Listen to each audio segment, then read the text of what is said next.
매일 성경과 함께하는 오늘의 큐티 시간입니다.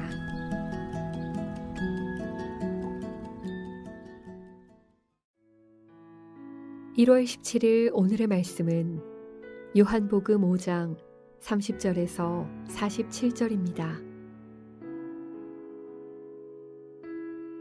내가 아무것도 스스로 할 수 없노라. 듣는 대로 심판하노니 나는 나의 뜻대로 하려 하지 않고 나를 보내신 이의 뜻대로 하려 함으로 내 심판은 의로우니라. 내가 만일 나를 위하여 증언하면 내 증언은 참되지 아니하되 나를 위하여 증언하시는 이가 따로 있으니 나를 위하여 증언하시는 그 증언이 참인 줄 아노라. 너희가 요한에게 사람을 보내매 요한이 진리에 대하여 증언하였느니라.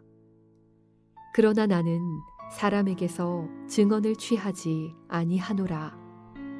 다만 이 말을 하는 것은 너희로 구원을 받게 하려 함이니라. 요한은 켜서 비추이는 등불이라.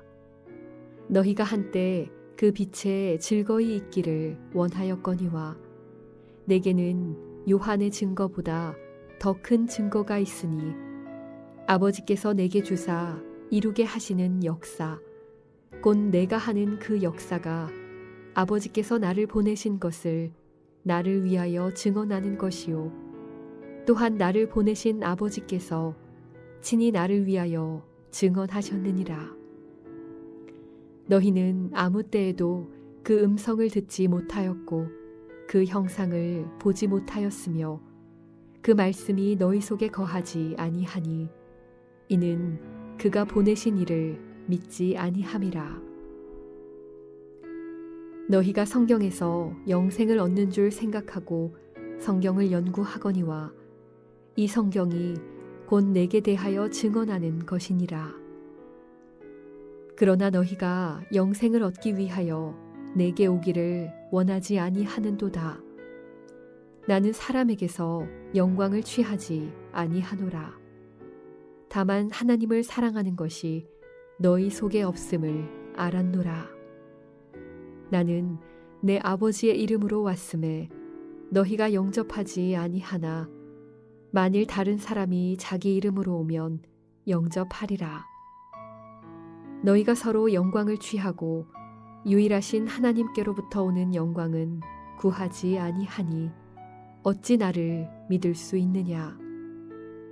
내가 너희를 아버지께 고발할까 생각하지 말라.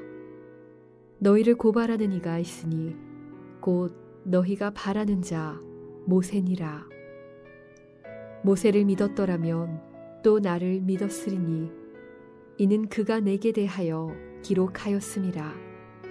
그러나 그의 글도 믿지 아니하거든 어찌 내 말을 믿겠느냐 하시니라.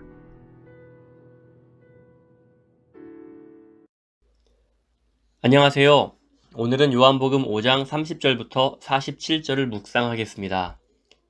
오늘 본문 바로 앞 단락인 19절부터 29절은 예수께서 하나님 아버지의 권한을 넘겨받은 하나님의 아들이시고 하나님과 같이 살리고 심판할 수 있다는 이야기를 합니다. 30절부터 47절도 앞 단락과 같이 예수께서는 하나님의 아들로서 하나님의 일을 하고 계시다는 여러 증언을 합니다. 예수께서는 스스로 구원과 심판의 권세를 선언하시고 자신에 대한 증언을 제시하십니다. 자신에 대한 객관적인 증인으로 세례 요한과 하나님을 세우고 객관적 증거로 구약 성경과 모세의 기록을 제시합니다. 30절부터 47절 전체는 예수께서 직접 하신 말씀입니다. 1인칭 주어로 나옵니다. 예수께서는 5장 초반부터 유대인들과 논쟁을 벌이시고 그 논쟁이 이어지고 있는 상황입니다. 그러므로 예수를 거부하고 있는 유대인들에게 자신이 하나님의 아들이심을 직접 증언하는 겁니다. 오늘 본문은 길기 때문에 문단을 나눠서 문단의 핵심 내용을 설명하고 마지막에 전체 요약을 하겠습니다. 30절부터 32절은 서론으로 참된 증인이 있음을 예고합니다. 30절은 오늘 본문의 주제를 요약하는 역할을 합니다. 예수께서는 자신 스스로는 아무것도 할 수 없는데 그 이유가 나를 보내신 이의 뜻대로 하기 때문이라고 말씀하십니다. 나를 보내신 이의 뜻대로 하고 있는 예수의 일이 예수를 가장 잘 증언해 주기 때문입니다. 예를 들어서 나무에서 사과가 열리면 그 나무는 사과나무라는 것을 알 수 있듯이 예수께서 하시는 일의 열매를 보면 하나님이 보내신 자임을 확실히 증명해 준다는 논리입니다. 그리고 자기 스스로 증언하는 것은 법적 효력이 없는 그 당시 문화를 알고 있었기에 자신을 증언해 줄 증인을 예고합니다. 먼저는 세례 요한입니다. 33절부터 35절입니다. 세례 요한은 앞서 여러 차례 예수가 오실 그리스도임을 증언하였습니다. 예수께서 여기에서 요한을 증인으로 언급하신 이유는 요한이 유대인들에게 큰 영향력을 끼쳤기 때문입니다. 요한의 증언을 통해서 사람들이 구원받기를 원하셨습니다. 하지만 유대인들은 요한의 증언을 믿지 않았고 예수를 그리스도로 인정하지도 않았습니다. 다음은 36절부터 38절입니다. 하나님의 증언입니다.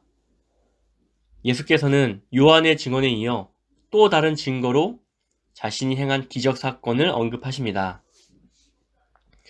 하나님께서 역사하신 기적 사건을 통해서 예수 자신이 하나님의 아들임을 증명하십니다. 기적 사건이 요한의 증거보다 더 큰 증거이며 아버지께서 내게 주사 이루게 하시는 역사라고 증언합니다. 하나님께서 그 아들 예수를 통해서 기적을 행하게 하신 것이 증거인데 이것이 바로 예수께서 하신 그 역사입니다. 36절에서 아버지께서 내게 주사 이루게 하시는 역사와 내가 하는 그 역사가 서로 동격입니다. 여기서 역사는 예수께서 하신 표적 사건을 가리킵니다. 그러므로 하나님께서 그 아들 예수께 맡기신 일은 인간의 구원에 관한 일이며 이 일을 위하여 예수께서는 기적을 행하시면서 자신이 하나님 아버지께서 보낸 자임을 보여주시는 것입니다.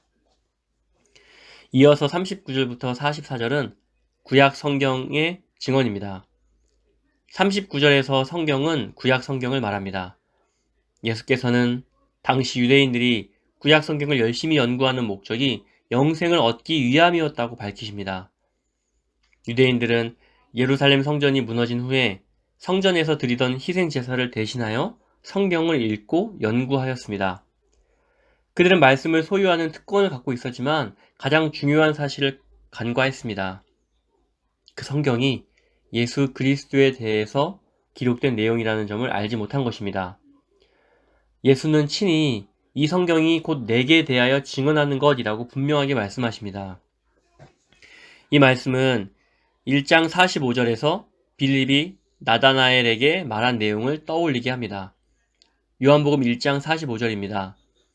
빌립이 나다나엘을 찾아 이르되 모세가 율법에 기록하였고 여러 선지자가 기록한 그 일을 우리가 만났으니 요셉의 아들 나사렛 예수니라.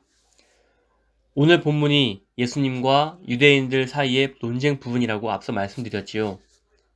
아마도 예수께서 자신에 대한 증언들을 이야기하실 때 유대인들이 특권으로 여기던 구약 성경을 예로 든 것은 유대인들에게 적지 않은 충격을 주었을 것입니다. 그리고 예수께서는 그들을 강한 어조로 책망합니다. 예수께서 그들을 책망하는 중요한 이유가 42절부터 44절에 나옵니다. 42절을 보면 하나님을 사랑하는 것이 너희 속에 없다라고 하셨습니다. 만약 하나님을 사랑한다면 하나님의 영광을 구하며 살 텐데 그들은 서로 자기 영광을 취하며 살았기 때문입니다. 그들은 스스로 높아지려는 욕심과 교만 때문에 책망받습니다. 그들의 교만이 예수 그리스도를 알아보지 못하게 하는 가장 큰 이유였습니다.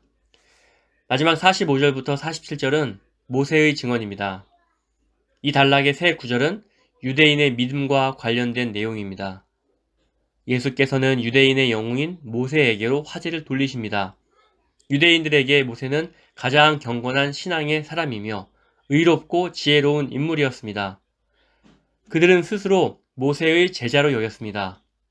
그리고 모세의 율법에 순종하는 것을 최고의 명예로 삼았습니다. 그런데 예수께서는 그들이 모세의 제자도 아니며 모세를 따르지도 않는다고 지적하십니다. 모세가 기록한 율법의 핵심 내용은 예수 그리스도입니다. 그래서 빌립이 나다나엘에게 예수를 증언하면서 모세의 율법을 말한 것입니다. 유대인들이 예수를 거부하는 것은 곧 모세의 율법을 거부하는 것과 같습니다. 그러므로 그들은 모세로부터 정죄를 받을 것입니다. 오늘 묵상을 정리하겠습니다.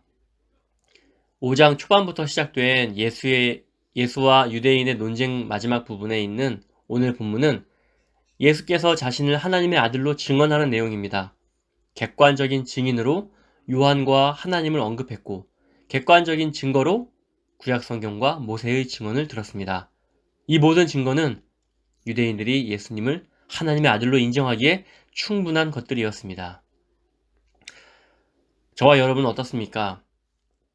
성경이 증언하고 있는 예수를 나의 왕, 나의 주인으로 모시기에 충분하다고 생각하십니까? 사실 지금 묵상하고 계시는 분들은 예수를 구주로 받아들여 성도가 되신 분들이지요. 그럼 이렇게 질문을 바꿔볼 수 있습니다. 성경 묵상을 통해 알게 되는 예수님을 내 왕으로 모시고 살고 계십니까? 왕의 자녀가 누릴 복을 충분히 누리고 계십니까? 하나님의 모든 권한을 넘겨받으신 예수를 주와 그리스도로 고백하길 바랍니다. 그분은 우리의 고백을 받으시기에 합당하신 분이시며 예수를 나의 주인으로 모실 때 우린 죄에서 자유롭게 됩니다. 세상 현실은 내가 주인이 되어서 무언가를 하지 않으면 뒤처지고 가만히 있어도 실패자가 되는 것처럼 유혹합니다. 속입니다.